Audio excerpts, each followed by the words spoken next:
بما اننا بقى داخلين على الشهر الكريم، فحبيت بقى اعمل لكم شويه المخلل اللي بعملهم كل سنه. طبعا لزوم رمضان ما يحلاش من غير شويه المخلل العظمه دول. سهل وبسيط وما فيهوش اي حاجه خالص. هتقدري من 3 4 ايام تعمليهم كده قبل رمضان، تعملي بقى شويه المخلل العظمه دول وتدعي دعوه حلوه من قلبك ليه. عندي هنا صينيه فيها العجب، عندي كرنبيط او قرنبيط، عندي جزر، خيار، لفت. عايزه تحطي فلفل معاهم مفيش اي مشكله.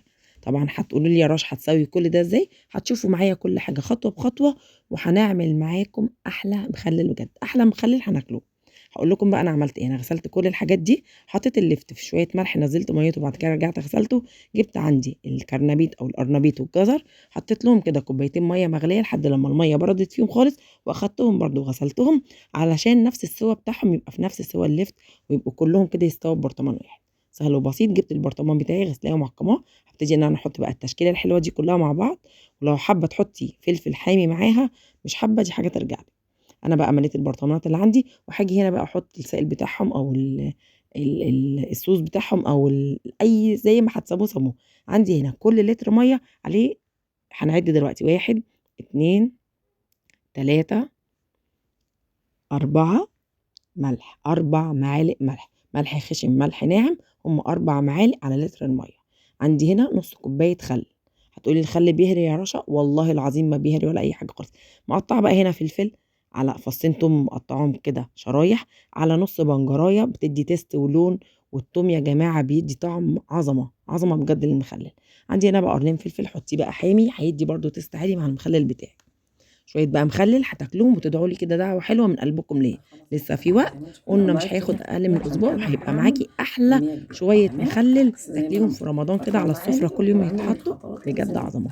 هقلبهم بقى كلهم كده في بعض، ادمجهم، وهاجي بقى حملي البرطمانات بتاعتي. طبعا اللتر ميه مش هيقضي معايا، فانا بوريكم بس اللي هو اللتر عليه 4 معالق، وانت حسب ما هياخد معاكي حطي. هاجي بقى كده احط زي ما انتم شايفين، املي البرطمانات بتاعتي كلها. وهجيب بقى عندي كيس تلاجة بعد ما اخلص كل القصة دي كلها، واحط السائل بتاع المخلل اللي هو محتاجه. وبعد كده هروح جاية مغطياه بكيس، قصة الكيس على قد الغطا. ولازم اكتم على المخلل بتاعي ده كويس جدا، وهخليه بقى كده في المطبخ على جنب من 4 ايام، من 6 ايام هيكون معاكي احلى مخلل بجد. ايه رأيكم؟ مفيش اسهل ولا اسرع من كده. برطمان واحد فيه جزر، فيه لفت، فيه خيار، فيه لفت، ويا رشا هيستوي كله مع بعضه. والله العظيم هتطلعي كله مع بعضه مستوي وزي الفل، عشان الخطوه اللي احنا عملناها مع الجزر ومع الكرنبيت او القرنبيط. حطينا لهم كوبايتين ميه سخنه لحد لما الميه بردت خالص، اخدناهم وغسلناهم وحطيناهم في وسط المخلل اللي بيستوي في يومين 3. بجد الطريقه سهله وبسيطه وهتعجبكم، وكله ببرطمان واحد. مش هتتعبي نفسك تعملي برطمان ده هنا وهنا وهنا وتعملي بقى قصه كبيره، كلهم في برطمان واحد. كلي وادعي لي يا ست الكل. كل سنه وانتم طيبين، رمضان مش بيحلى من غير المخلل. كنت معاكم رشا السيد، اشوفكم في فيديو جديد وسلام.